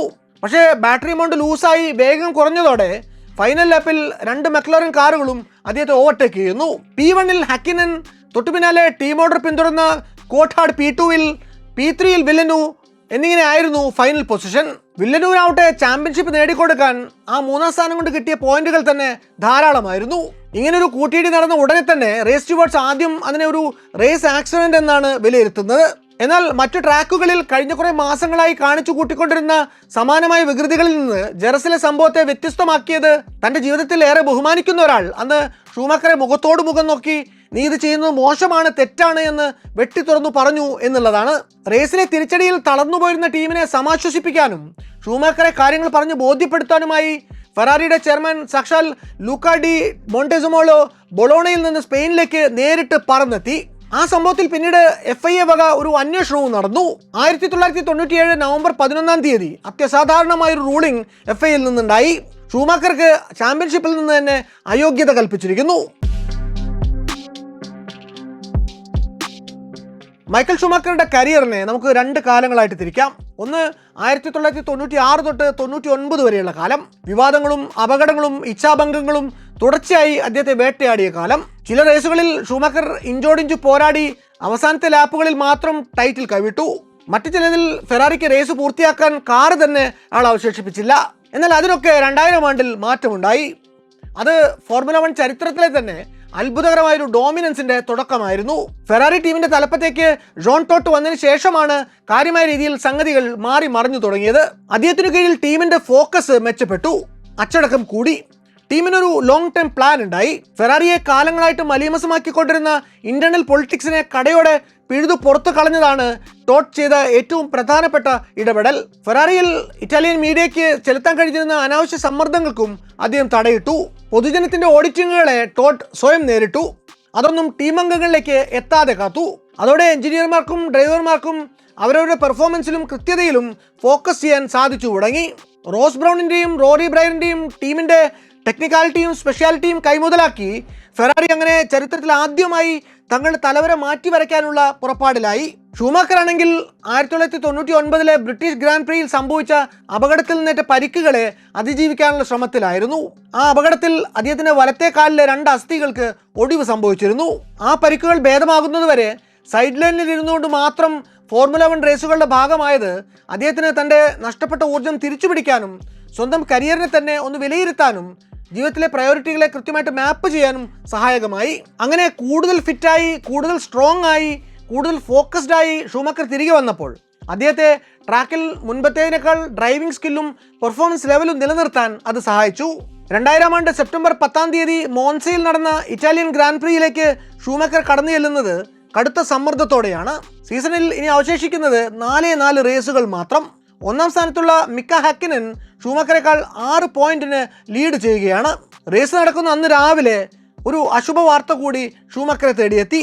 പണ്ട് മൈക്കൽ ഷൂമാക്കറിനെ വാഹനങ്ങളുടെയും എഞ്ചിനുകളുടെയും ലോകത്തേക്ക് ഹരിശ്രീ കുറിപ്പിച്ച ഗാരേജ് ഉടമ, അദ്ദേഹത്തെ ഉറ്റ സുഹൃത്ത് വില്ലി ബെർഗൻമേസ്റ്റർ ഗുരുതരമായ ഹൃദയാഘാതത്തെ തുടർന്ന് തീവ്രപരിചരണ വിഭാഗത്തിൽ പ്രവേശിപ്പിക്കപ്പെട്ടിരിക്കുകയാണ്. അങ്ങനെ ചുരുക്കത്തിൽ റേസിനെത്തിയത് ആകെ കലുഷിതമായ ഹൃദയത്തോടെ ആയിരുന്നുവെങ്കിലും മൈക്കൽ കാറോടിച്ചു തുടങ്ങിയത് തികഞ്ഞ ഫോക്കസോടെ തന്നെയാണ്. പിറ്റ് സ്റ്റോപ്പിൽ ചെറിയൊരു കൺഫ്യൂഷൻ ഉണ്ടായത് ഒഴിച്ചാൽ എല്ലാ ലാപ്പിലും ഷൂമാക്കർ തന്നെയായിരുന്നു ലീഡിൽ. 4 സെക്കൻഡിന്റെ ഗ്യാപ്പിൽ അദ്ദേഹം ആ റേസ് 1ാമതായി ഫിനിഷ് ചെയ്തു. അക്കൊല്ലത്തെ അദ്ദേഹത്തിന്റെ ഏറ്റവും വെടിപ്പുള്ള ഡ്രൈവുകളിലൊന്ന്. ആ റേസ് കഴിഞ്ഞ ശേഷമുള്ള പതിവ് പ്രസ് മീറ്റിനിടയ്ക്ക് ഗാർഡിയൻ പത്രത്തിലെ റിച്ചാർഡ് വില്യംസ് ഷൂമാക്കറെ ഒരു കാര്യം ഓർമ്മിപ്പിച്ചു. നിങ്ങൾക്കറിയാമോ എന്നറിയില്ല, ഈ റേസ് ജയിച്ചതോടെ നിങ്ങൾ അയർട്ടൺ സെന്നയുടെ ടോട്ടൽ 41 കരിയർ വിൻസ് എന്ന റെക്കോർഡിനൊപ്പം എത്തിയിരിക്കുകയാണ്. ഈ ഒരു റെക്കോർഡ് അങ്ങേക്ക് ഏറെ വിലപ്പെട്ടതാണോ എന്ന് വില്യംസിന്റെ ചോദ്യം. അതെ, ഈ റെക്കോർഡ് എനിക്ക് ഏറെ വിലപ്പെട്ടതാണ് എന്ന് പറഞ്ഞപ്പോഴേക്കും സ്വതവേ അങ്ങനെ ഇമോഷണൽ ആവുന്ന പതിവേ ഇല്ലാത്ത മൈക്കലിന്റെ കണ്ഠമിടറുന്നു. കണ്ണിൽ നിന്ന് പൊട്ടിപ്പുറപ്പെട്ട കണ്ണീർ അയാൾ തന്റെ റെഡ് ക്യാപ്പിനുള്ളിൽ ഒളിപ്പിച്ചു. വലതുവശത്തിരുന്ന ഹക്കിനൻ മൈക്കലിന്റെ തോളിൽ കൈയിട്ട് അദ്ദേഹത്തെ ആശ്വസിപ്പിക്കാൻ ശ്രമിച്ചു. ആ പ്രസ് മീറ്റിൽ മൈക്കലിന്റെ ഇടതുവശത്തിരുന്ന അദ്ദേഹത്തിന്റെ അനുജനും ആ റേസിൽ 3ാം സ്ഥാനത്ത് ഫിനിഷ് ചെയ്ത F1 ഡ്രൈവറുമായിട്ടുള്ള റാൽഫ് ഷൂമാക്കർ ആവട്ടെ ജ്യേഷ്ഠനെ എങ്ങനെ ആശ്വസിപ്പിക്കണമെന്ന് അറിയാതെ വിളറി വെളുത്തിരുന്നു. എന്നാൽ മോൺസയ്ക്ക് ശേഷം ഈ റേസുകളുടെ ഗതി മൊത്തം മാറി. ഇൻഡ്യാനാപോളിസിൽ ഹക്കിനന്റെ എഞ്ചിന് തകരാറ് സംഭവിച്ചു. ആ റേസും ഷൂമാക്കർ അനായാസം ജയിച്ചു കയറി. ഒടുവിൽ ചാമ്പ്യൻഷിപ്പ് നിർണ്ണയിക്കുന്നത് സസൂക്ക സർക്യൂട്ടിൽ നടക്കാനിരുന്ന ജാപ്പനീസ് ഗ്രാൻഡ് പ്രി ആണ് എന്ന് വന്നു. അന്നേ ദിവസം സസൂക്ക സർക്യൂട്ടിൽ നടന്നത് ഫോർമുല 1 റേസിംഗിന്റെ ചരിത്രത്തിലെ തന്നെ ഏറ്റവും മികച്ച മത്സരങ്ങളിലൊന്നാണ്. പോൾ പൊസിഷൻ അന്ന് ഷൂമാക്കർക്കായിരുന്നു. വെറും 0.009 സെക്കൻഡ്സ് മാത്രമായിരുന്നു ഷൂമാക്കറും 2ാമത്തെ പൊസിഷനിലുണ്ടായിരുന്ന ഹക്കിനും തമ്മിൽ ക്വാളിഫയറിൽ ഉണ്ടായിരുന്ന വ്യത്യാസം. പക്ഷെ കുറെ കൂടി നല്ല സ്റ്റാർട്ട് കിട്ടിയതുകൊണ്ട് റേസ് തുടങ്ങിയപ്പോൾ തന്നെ ഹക്കിനൻ മുന്നിലെത്തി. പ്രസിദ്ധ F1 ജേർണലിസ്റ്റ് ആയിട്ടുള്ള ജെയിംസ് അലൻ എഴുതിയിട്ടുള്ളത് പിന്നീട് അങ്ങോട്ട് നടന്ന ഓരോ ലാപ്പും ഓരോ ക്വാളിഫയിങ് ലാപ്പ് പോലെ തോന്നി എന്നാണ്. 4ാമത്തെ ലാപ്പ് തൊട്ടേ സുസുക്കയിൽ ഒരു ചെറിയ ചാറ്റൽ മഴ തുടങ്ങിയിരുന്നു. പക്ഷേ റേസിനെ ബാധിക്കാൻ മാത്രം ഉണ്ടായിരുന്നില്ല. 22ാം ലാപ്പിൽ വിചാരിച്ചതിനേക്കാൾ ഒരു ലാപ്പ് മുമ്പ് ഹക്കിനൻ പിറ്റ് ചെയ്യുന്നു. തൊട്ടടുത്ത ലാപ്പിൽ ഷൂമാക്കറും പിറ്റ് ചെയ്യുന്നു. എന്നാൽ പിറ്റ് സ്റ്റോപ്പ് പതുക്കെ ആയതിനാൽ ഷൂമാക്കർക്ക് ലീഡ് എടുക്കാൻ സാധിക്കുന്നില്ല. ഹക്കിനൻ P1, ഷൂമാക്കർ P2. എന്നാൽ ആ റേസ് 30ാം ലാപ്പിൽ എത്തി നിൽക്കുമ്പോൾ മഴ കനത്തു വരാൻ തുടങ്ങി. ഒപ്പം ട്രാക്കിന്റെ ഗ്രിപ്പ് കുറയാനും തുടങ്ങി. റെയിൻ മാസ്റ്റർ എന്ന തന്റെ വിളിപ്പേര് അന്വർത്ഥമാക്കിക്കൊണ്ട് ഷൂമാക്കർ തന്റെ ഗ്യാപ്പ് ചുരുക്കിക്കൊണ്ടിരുന്നു. ഏതാനും ലാപ്പുകൾക്കുള്ളിൽ തന്നെ അത് 1 സെക്കൻഡിന് താഴെയായി മാറി. 37ാം ലാപ്പിൽ ഹാക്കിനൻ തന്റെ 2ാമത്തെ പിറ്റ് സ്റ്റോപ്പ് എടുക്കുന്നു. തിരിച്ച് ട്രാക്കിൽ റീ എൻട്രി ചെയ്തപ്പോൾ അയാൾ ഷൂമാക്കറിന് 25.8 സെക്കൻഡ് മാത്രം പിന്നിൽ. മൈക്കൽ അപ്പോഴേക്കും തന്റെ ലീഡ് കൂട്ടാനുള്ള പരിശ്രമത്തിലായിരുന്നു. എന്നാൽ മുന്നിലുള്ള സ്ലോവർ കാറുകളെ ഒഴിവാക്കാൻ പിറ്റെടുക്കട്ടെ എന്ന ചോദ്യത്തിന് റോസ്ബാന്റെ ഉത്തരം വേണ്ട, സ്റ്റേ ഓൺ ട്രാക്ക് എന്നായിരുന്നു. അടുത്ത 3 ലാപ്പുകൾ ഫെറാറിയുടെ തന്നെ തലവര മാറ്റിക്കുറിച്ചവയായിരുന്നു. കുറഞ്ഞ ഫ്യൂൽ ലോഡിലുണ്ടായിരുന്ന ഷൂമാക്കർക്ക് ആ 3 ലാപ്പ് ഓടി തീർന്നപ്പോഴേക്കും സ്വാഭാവികമായും ഹക്കിനന്റെ മേൽ സെക്കൻഡുകളുടെ മേൽക്കൈ കിട്ടുന്നു. 40ാം ലാപ്പിൽ ഷൂമാക്കർ ശരവേഗത്തിൽ ഒരു പിറ്റ് സ്റ്റോപ്പ് എടുക്കുന്നു. ഹാക്കനന്റെ സ്റ്റോപ്പിനേക്കാൾ 1.2 സെക്കൻഡ് ഫാസ്റ്റ് ആയ ഒരു പിറ്റ് സ്റ്റോപ്പ്. അയാൾ തിരിച്ചു കയറുന്നത് ഹാക്കനേക്കാൾ 4.1 സെക്കൻഡ്സ് മുന്നിലായിരുന്നു. പിന്നീട് റേസ് തീരും വരെയും ഹാക്കനൻ കിണഞ്ഞു പരിശ്രമിച്ചുവെങ്കിലും ഷൂമാക്കറിനെ പിടിക്കാൻ അയാൾക്ക് സാധിക്കുന്നില്ല. It is looking good, it is looking good, it is looking bloody good എന്ന് ബ്രൗണിന്റെ ആത്മകഥം. ഒടുവിൽ റേസ് തീർന്നപ്പോഴേക്കും 1.837 സെക്കൻഡിന്റെ വ്യത്യാസത്തിൽ ഷൂമാക്കർ ഹക്കിനെ വെട്ടിച്ച് ഒന്നാമതായി ഫിനിഷിംഗ് ലൈൻ ക്രോസ് ചെയ്യുന്നു. കാർ ഫിനിഷിംഗ് ലൈൻ കടന്ന നിമിഷത്തിൽ ആവേശം മൂത്ത് ഷൂമാക്കർ തന്റെ സ്റ്റിയറിംഗിന് മേൽ ആഞ്ഞു പ്രഹരിച്ചുവെന്നും അതുകൊണ്ട് പരിഭ്രമിച്ച ഫെറാറി ടീം സീസണിലെ അവസാനത്തെ റേസായിട്ടുള്ള മലേഷ്യൻ ഗ്രാൻഡ് പ്രിക്ക് മുമ്പായി ആ സ്റ്റിയറിംഗ് കോളം സർവീസ് ചെയ്യിച്ചെടുത്തു എന്നുമൊക്കെ ലെജൻഡുകളുണ്ട്. എന്തായാലും 5 വർഷമായി ഷൂമാക്കർ അനുഭവിച്ചുകൊണ്ടിരുന്ന പ്രഷർ റിലീസ് ചെയ്യപ്പെട്ടു. 1988-ൽ എൻസോ ഫെറാറി മരിച്ച ശേഷം ഫെറാറിക്ക് വേണ്ടി ഒരു വേൾഡ് ടൈറ്റിൽ നേടുന്ന ആദ്യത്തെ ഡ്രൈവറായി ഷൂമാക്കർ മാറുന്നു. അതിനുശേഷം ഷൂമാക്കർ പിന്നെയും തുടർച്ചയായി 4 ചാമ്പ്യൻഷിപ്പുകൾ കൂടി ജയിക്കുന്നു. ആകെ ചാമ്പ്യൻഷിപ്പ് നേട്ടങ്ങളുടെ ടാലി 7 ആക്കി ഉയർത്തുന്നു. റേസിംഗ് ട്രാക്കിൽ ഷൂമാക്കർ വെച്ചുപുലർത്തിയത് സമാനതകളില്ലാത്ത ആധിപത്യമായിരുന്നു. അതേസമയം നേട്ടങ്ങളുടെ കണക്കുകൾക്കപ്പുറം ചിലതുകൂടി ആയിരുന്നു മൈക്കൽ ഷൂമാക്കർ. ഷൂമാക്കർ എന്ന വ്യക്തിയുടെ ഏറ്റവും മികച്ച ഗുണം അദ്ദേഹത്തിന്റെ പെർഫെക്ഷനോടുള്ള അഭിനിവേശമോ അല്ലെങ്കിൽ മൂത്രമൊഴിക്കാൻ പോകുന്നത് പോലും അലാറം വെച്ച് ചെയ്യുന്ന പോലുള്ള അച്ചടക്കമുള്ള ഫിറ്റ്നസ് ചിട്ടകളോ ഒന്നും ആയിരുന്നില്ല എന്നാണ് ഷൂമാക്കറുടെ ഭാര്യ കൊറിന പണ്ടൊരിക്കൽ പറഞ്ഞിട്ടുള്ളത്. അത് മറ്റുള്ളവർ ചെയ്യുന്ന കാര്യങ്ങളെ അക്നോളജ് ചെയ്യാനുള്ള അദ്ദേഹത്തിന്റെ സന്മനസ്സാണ്. തനിക്ക് എത്ര ചെറിയ സഹായം ചെയ്തു തരുന്ന വ്യക്തിയോടും മൈക്കൽ മനസ്സ് തുറന്നു തന്നെ നന്ദി പറയും. ആ സഹായങ്ങളെക്കുറിച്ച് പറയേണ്ടടുത്ത് പറയുകയും ചെയ്യും. കുട്ടിക്കാലത്ത് തന്നെ നേർവഴിക്ക് നയിച്ച ജെറാഡ് നോവാക്കും യുർഗൻ ഡിൽക്കും എഞ്ചിനുകളുടെ ആത്മതത്വം പഠിപ്പിച്ച മെക്കാനിക് വില്ലി ബെർഗൻ മെയ്സ്റ്ററും പ്രൊഫഷണൽ റേസിംഗിൽ തന്റെ മെൻഡറായിരുന്ന വില്ലി വെബറും ഫെറാറിയിലെ തന്റെ ഐതിഹാസിക വിജയങ്ങളുടെ സൂത്രധാരന്മാരായിരുന്ന റോറി ബൈണും റോസ് ബ്രൗണും അടക്കം സകലരോടും സദാ കൃതാർത്ഥതയുള്ളവനായിരുന്നു മൈക്കൽ. അവരെ ഒരിക്കലും ഒരു കാലത്തും ഷൂമാക്കർ മറന്നു പോയതുമില്ല. പോകെ പോകെ ഫോർമുല 1 മത്സരങ്ങളുടെ നിയമങ്ങളിൽ സാരമായ മാറ്റങ്ങൾ വന്നതും അലോൺസോയെയും വെറ്റലിനെയും പോലുള്ള ഡ്രൈവർമാർ തന്നെ മറികടക്കുന്നുമൊക്കെ കണ്ടപ്പോൾ തന്റെ കാലം കഴിഞ്ഞു എന്ന തിരിച്ചറിവ് ഷൂമാക്കർക്ക് ഉണ്ടായി. സ്വരം നന്നാവുമ്പോൾ തന്നെ പാട്ട് നിർത്താമെന്നും അദ്ദേഹം തീരുമാനിച്ചു. തന്റെ പ്രൊഫഷണൽ റേസിംഗ് കരിയർ അദ്ദേഹം അവസാനിപ്പിച്ചു. എന്നാലും ഫെറാറിയുമായിട്ടുള്ള ഷൂമാക്കറുടെ ബന്ധം ഊഷ്മളമായി തന്നെ തുടർന്നു. ഉപദേഷ്ടാവായി ടീമിൽ തുടർന്ന അദ്ദേഹം സൈഡ് ലൈനിൽ നിന്ന് പിന്നീട് അങ്ങോട്ടും റേസുകൾക്ക് സാക്ഷിയായി. അങ്ങനെയിരിക്കെ ദീർഘകാല സഹപ്രവർത്തകനും ഫെറാറിയുടെ സ്ട്രാറ്റജിസ്റ്റും ഒക്കെ ആയിരുന്ന റോസ് ബ്രൗണിൽ നിന്ന് ഷൂമാക്കർക്ക് ഒരു വിളി വന്നു. മെഴ്സിഡസിന് വേണ്ടി ഒരു ടീം കെട്ടിപ്പടുക്കാൻ ശ്രമിച്ചുകൊണ്ടിരിക്കുകയാണ് ബ്രൗൺ. അപ്പോൾ ബ്രൗണിന്റെ സ്നേഹ നിർബന്ധങ്ങൾക്ക് വഴങ്ങി മൈക്കിൾ ഒരിക്കൽ കൂടി റേസിംഗ് ഷൂട്ട് അണിഞ്ഞ് ഗ്രിഡിലേക്ക് ഇറങ്ങി. 3 സീസണോളം മെഴ്സിഡസിന് വേണ്ടി റേസ് ചെയ്തത് ഷൂമാക്കർ തന്റെ കരിയറിൽ കൂട്ടാൻ തയ്യാറായില്ല എങ്കിലും ആ 3 സീസൺ ഷൂമാക്കറിനെ പോലൊരു സ്വാധീന ശക്തി അവിടെ ഉണ്ടായിരുന്നത് ഒരു ടീം എന്ന നിലയ്ക്ക് മെഴ്സിഡസിന് വലിയ ഊർജം തന്നെ പ്രദാനം ചെയ്തു. പിന്നീട് അങ്ങോട്ടുള്ള കാലത്ത് റേസിംഗ് ട്രാക്കിനെ അടക്കി വാഴാൻ മെഴ്സിഡസിനെ സഹായിച്ചതും തുടക്കകാലത്ത് ഷൂമാക്കറുമായി ഇങ്ങനെ സഹകരിച്ചതിന്റെ ഉൾക്കരുത്താണ്. 2012-ൽ എന്നേക്കുമായി ഫോർമുല 1 റേസിംഗ് കരിയർ അവസാനിപ്പിക്കുന്ന ഷൂമാക്കർ പിന്നീട് അങ്ങോട്ട് പൂർണ്ണ സമയവും കുടുംബത്തോടൊപ്പം ചെലവിടാൻ തീരുമാനിക്കുന്നു. മകൻ മിക് ഷൂമാക്കറിനെ ഒരു റേസിംഗ് കരിയർ ഉണ്ടാക്കാൻ സഹായിക്കാൻ ചെലവിട്ട ശേഷം ബാക്കി വരുന്ന സമയം അദ്ദേഹം ചാരിറ്റി പ്രവർത്തനങ്ങളിലും സജീവമായിരുന്നു. അങ്ങനെ കാലം കഴിക്കുമ്പോഴാണ് 2013 ഡിസംബർ 29 എന്ന അഭിശപ്ത ദിനത്തിന്റെ കടന്നുവരവ്. മകൻ മിക്കുമൊത്ത് ഫ്രഞ്ച് ആൽപ്സിലെ മെരിബലിനടുത്ത് കിടക്കുന്ന മഞ്ഞുമലകളിലൊന്നിൽ സ്കീയിങ് നടത്തുകയാണ് ആ ദിവസം മൈക്കൽ. ആ സ്കീയിങ്ങിനിടയ്ക്ക് മറഞ്ഞു വീണ് മൈക്കലിന്റെ തലയ്ക്ക് സാരമായി പരിക്കേൽക്കുന്നു. ഹെൽമെറ്റ് ധരിച്ചിരുന്നുവെങ്കിലും ആ വീഴ്ചയുടെ ആഘാതം അയാളുടെ തലച്ചോറിൽ ഗുരുതരമായ തകരാറുകൾ വരുത്തുന്നു. അദ്ദേഹം ഗ്രനോബിളിലെ ഒരു ആശുപത്രിയിലേക്ക് ഉടനടി എയർലിഫ്റ്റ് ചെയ്യപ്പെടുന്നു. ചെന്നപാടെ 2 ഓപ്പറേഷനുകൾ നടത്തിയെങ്കിലും ഒടുവിൽ ഒരു മെഡിക്കലി ഇൻഡ്യൂസ്ഡ് കോമയിലേക്ക് മൈക്കൽ ഷൂമാക്കറെ ഡോക്ടർമാർക്ക് മാറ്റേണ്ടി വന്നു. വർഷങ്ങൾക്ക് മുമ്പ് അയർട്ടൺസ് എന്ന റേസിംഗ് ട്രാക്കിലുണ്ടായ അപകടത്തെ തുടർന്ന് കോമയിലായപ്പോൾ ഷൂമാക്കർ തന്റെ സ്നേഹിതനായ വെബറിനോട് പറഞ്ഞ വാക്കുകൾ ഇങ്ങനെയാണ്: it is a coma, that means anything can happen, he may come again. ഇതൊരു കോമ മാത്രമാണ്, എന്തും എപ്പോഴും സംഭവിക്കാം, ഇയാൾ എഴുന്നേറ്റ് വന്നെന്നും വരാം നാളെ. ഇന്ന് ലോകം കാത്തിരിക്കുന്നത് തൻ്റെ കോമ വിട്ടുണർന്നുവെന്ന് പണ്ടത്തെക്കാൾ ഉഷാറോടെ നമ്മോട് സംസാരിക്കാൻ പോകുന്ന മൈക്കൽ ഷൂമാക്കറിനു വേണ്ടിയാണ്. ആ കാത്തിരിപ്പ് നമ്മൾ ഇന്നും തുടരുകയാണ്.